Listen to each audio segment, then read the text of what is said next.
بصوا بقى كده، شايفين كوارع في النص والممبار وكده، الاكله جاهزه. ومعانا بقى ورق العنب لسه على النار، هطلعه لكم برده اول ما يستوي. اكلتنا النهارده بقى خطيره. الكوارع. كوارع. روبن بيقولكوا كوارع. بصوا، انا غسلاها كويس جدا. الاول شطفتها بالميه كتير، بعد كده كحتها، بعد كده نقعتها في ملح، دعكتها كلها بملح وسبتها شويه وشطفتها، وبعد كده دعكتها تاني بملح وليمون ودقيق. سبتها في حدود يعني 7 ساعات مثلا. قمت طلعتها وشطفتها كويس، قعدت اشطف فيها كتير كتير كتير. ودلوقتي انا بجهز الميه بتاعه السليق بتاعتها. انا هسلقها الاول، بعد كده هرمي ميتها وهبدا اديها تشويحه وهسلقها تاني. انا دلوقتي نقعها كده في ليمونه وورق لورا لغايه ما الميه تغلي. يلا بينا نشوف الخطوه التانية. بصوا كده بقى، الميه اهي بتغلي. هبدا انزل عليها بالكوارع. هديها غلوتين او غلوه وهنزلها على طول، عشان بس ايه، لو فيها اي زفاره اي شكين من اي حاجه تنزل في الميه دي قبل ما احنا ما نحط فيها ميه السليق بتاعتنا اللي ناخد منها شوربه حلوه. اهو هنزل بورق اللورا فيها وبس. هديها غلوتين وهرجع انزلها دلوقتي. هون يا رب. بصوا بقى كده، انا اديتها غلوه وطفيت. هطلعها دلوقتي من الميه بتاعتها وهديها وهنزلها تاني في تشويحه. هات بقى كده. كده بقى انا طلعتها اهو. هبدأ بقى ان انا هنزل في الحلة، بس هغسل بس الحلة كويس. هبدأ بقى انزل في الحلة بمعلقتين سمنة كبار وهديها تشويحة. يلا بينا نشوف. كده احنا حطينا معلقة مش راضية سمنة اصلا تنزل. عشان الجو برد.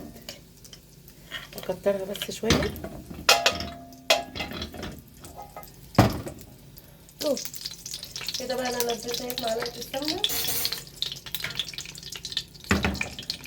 تسيح بس، وهبدأ انزل عليها بالكوارع.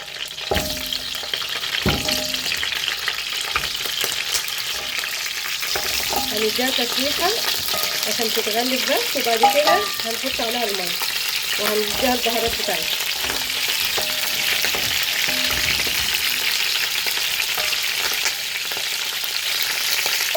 كده بقى هنحط الورق اللورا والحبهان، وهنحط معلقة فلفل اسود كده حلوة.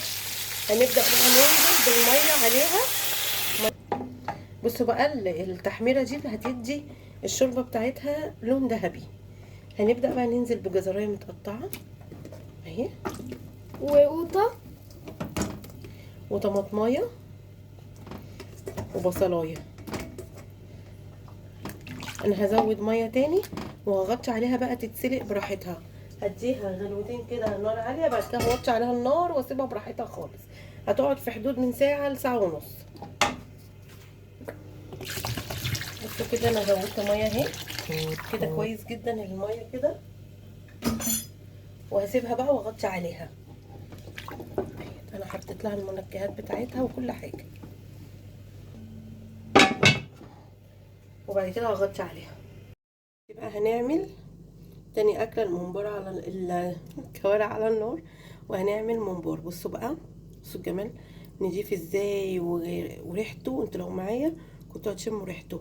بصوا انا غسلاه ونقعاه وكحتاه وعامله فيه كل حاجه زي الفل، ابيض وزي الفل. انا غسلاه ازاي برضو، شطفته وكحته. هو الراجل كان منضفه بس يعني كان فيه برضو ايه لسه. كحته كويس جدا من ناحيتين، ودعكته في ملح ودقيق وخل. بعد كده شطفته وقلبته ودعكته تاني في ملح ودقيق وليمون. وسبتهم برضو وقعدت اشطف فيه كويس جدا لغايه ما بقى زي الفل كده. نركنه بقى ونشوف بقى الخلطه بتاعتنا بتعمل ازاي. دول 6 حزم، 2 شبت و2 بقدونس و2 كزبره، غسلاهم ومقطعاهم. وهنا جايبه معايا 3 بصلات كبار، ومعايا طماطم. انا بحب اعمله ني في ني، بيطلع حلو جدا. في ناس بتحب تعمله بالتسبيكه، لا جربوه ني في ني هيعجبكم. انا نسيت الفلفل، هجيب الفلفل برضو. بصوا بقى انا جبت الفلفل اهوت، يعني معانا 3 قرون فلفل رومي و2 حامي. هقطع الكلام ده كله، اللي عايز يقطعه في الكبه اوكي، اللي عايز يقطعه على ايده كده تمام. انا هقطعه بالسكينه وهرجع لكم. بصوا كده كده كده بخرط البصل. هخلص البصل وبعد كده هعمل القوطه والفلفل. انا بحبه ان هو تبقى ايه مربعات كده كبيره، بيبقى بيدي طعم حلو قوي في الممبار. بصوا كده بقى انا قطعت اهوت الفلفل ومكمله تقطيعه برضو. بعد كده هنقطع الطماطم ويبقى كده كل التقطيعات بتاعتنا خلصت. ودي اخر خطوه بنقطع فيها الطماطم، برضو بقطعها ترانشات صغيره، سوري مربعات صغيره مش ترانشات. بتدي تسكيره حلوه قوي للممبار كده، بتخليه طعمه مسكر وجميل. وطبعا بحط صلصه. وبكده بقى قطعنا الحاجه بتاعتنا كلها، الفلفل والطماطم والبصل والخضره. هنعمل ايه بقى كده؟ نجيب الطبق الكبير ده هننزل فيه بالطماطم، وهننزل فيه بالفلفل، وهننزل فيه بالخضره بتاعتنا اللي متقطعه ومغسوله ومتصفيه كويس جدا. انا بس كده حطيت الخضره دي وهكمل بس بعد التقليب. هنزل عليهم بمعلقه هريسه كبيره،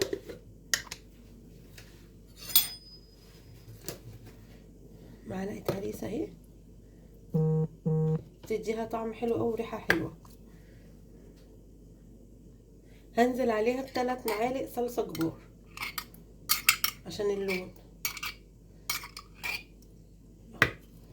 كده كويس جدا. وهبدا اقلب.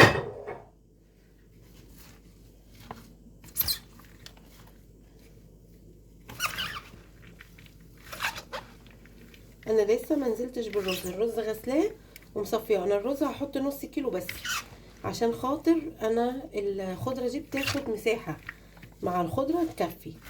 نص كيلو رز كويس جدا معاهم. ولسه التوابل هقلب وارجع لكم. بصوا انا اديتها تقليبه عشان الخضره تهبط معايا. التوابل بقى معانا ايه؟ معانا معلقه كمون كبيره، معانا معلقه ملح كبيره، معلقه فلفل اسود برضو كبيره، كله كبير. توم باودر وبصل باودر معلقه ومعلقه، معلقه بابريكا ومعلقه صغيره شطه، عشان خاطر انا حاطه فلفل حامي وحاطه هريسه شطه فيبقى كده حلو قوي. وبرضو هبدا اقلب وهحط يعني في حدود 3 معالق زيت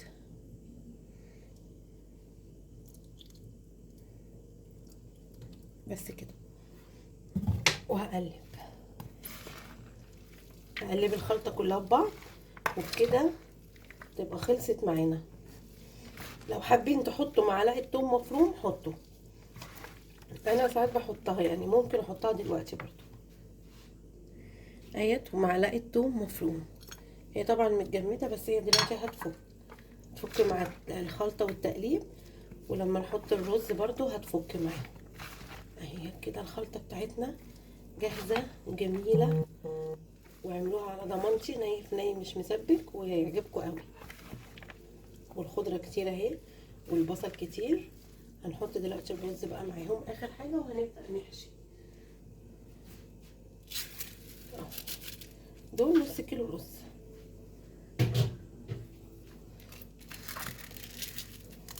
لو انا حسيته مش احمر قوي هحط معلقتين صلصه تاني،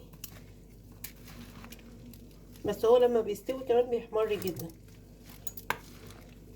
هقلبه وارجع لكم. بكده بقى احنا جهزنا خلطتنا اهي، نركنها كده.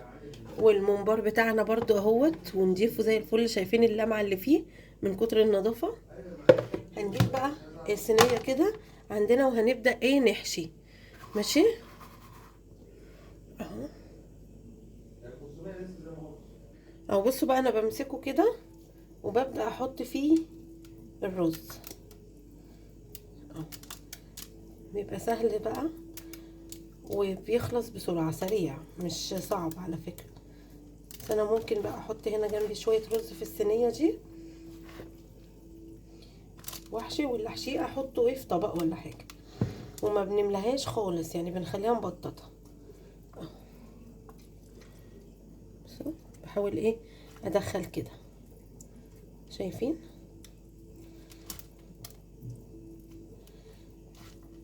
افضل اعمل كده لحد ما بخلص ايه الواحدة. بصوا اهي بقى كده، انا بخليها مبططة كده خالص اهي، وبيبقى من هنا كده فيها فضا بسيط، ناقصه بقى طبعا على شكل الرز كده اللي من بره، بس كل ده بينزل يعني.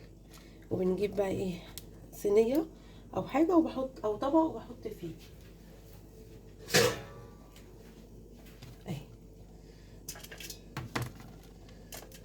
وهنكمل الباقي بنفس الطريقه. انا مخليه الدهون بتاعتها من جوه، عشان لما بتنزل جوه الرز بتديها طعم حلو قوي. وانتوا براحتكم، انتوا عايزين تخلوها من بره تحبوش تبقى الحاجه تقيله، تخلوها من بره. عايزين الطعم كده بيبقى جميل وغني، بتخلوها من جوه. هخلص بقى الكميه اللي عندي في الكيلو كله وارجع لكم. بكده بقى هي الميه غلت، حطيت في الميه ورق لورا وحبهان، وحطيت ملح وفلفل اسود عشان خاطر النكهه بتاعته تبقى حلوه.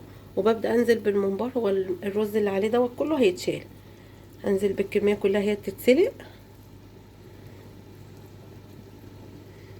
وهو في السليق كده بجربه، بشوف لو الرز استوى بطلعه على طول. لازم تبقى الشوربه بتاعته طعمها حلو، ريحتها حلوه، عشان يدي طعم حلو للممبار. كده الكميه حلوه قوي في الحله، هخلصها وارجع لكم. نعم. انا كده جهزت الطاسه وحطيت فيها زيت عشان انزل بالممبار. او كده بقى انا جهزت اهوت، وهبدا انزل. هي لسه الصوت بتاعها ما قدحش، هستنى شويه لما تقدح. بصوا بقى كده، انا حطيت اهوت في الطاسه وبيتحمر كله، شايفين؟ لازم الزيت يطرطش. هيتحمر الناحيه دي وهقلبه الناحيه التانيه. الفته بقى بتاعتنا من شوربه الكوارع، حطيت معلقه توم كبيره ومعلقه سمنه ومعلقه زيت. وهبدا بقى دلوقتي احط البهارات بتاعتي، مش هحط كتير، مش هبالغ في البهارات. هحط نص معلقه ملح، نص معلقه فلفل اسود، نص معلقه كمون، ربع معلقه شطه، ومعلقه بابريكا. ممكن نحط ايه شويه بابريكا كمان عشان ايه بتدي حمار. وهحط معلقه كزبره صغيره، ودي بتدي ريحه حلوه قوي قوي للفته. نزلت بالصلصه بتاعتي اهي، هي هتتسبك طبعا، واديها تقليبه واسيبها تتسبك براحتها بقى. بكده شكلها بعد ما خلصت اهي. قطعت العيش بقى، انا حمصت العيش بس ما دهنتوش بزبده ولا حاجه. والكوارع اهي، شايفين الشوربه لونها ذهبي ازاي وخطيره ومستويه جدا اهي. وادي الرز معانا، وهبدا بقى ايه اغرف دلوقتي. هحط بقى هنا كده عندنا، احط معلقتين شوربه كفايه.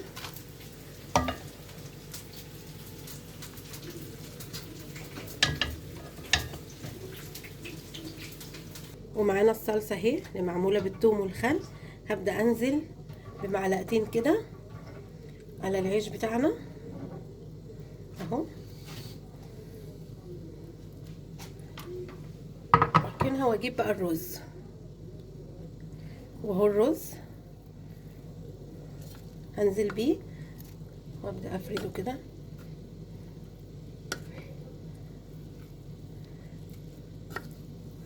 شايفين الرز مفلفل وريحته جميله. واخر حاجه عندنا هنزل بالصلصه بتاعتنا. على الوش بقى.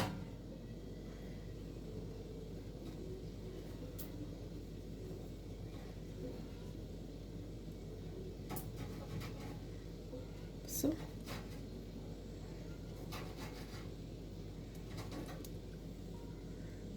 اهي، احب ايه اخليها كده وانزل بيها اكونها على الوش.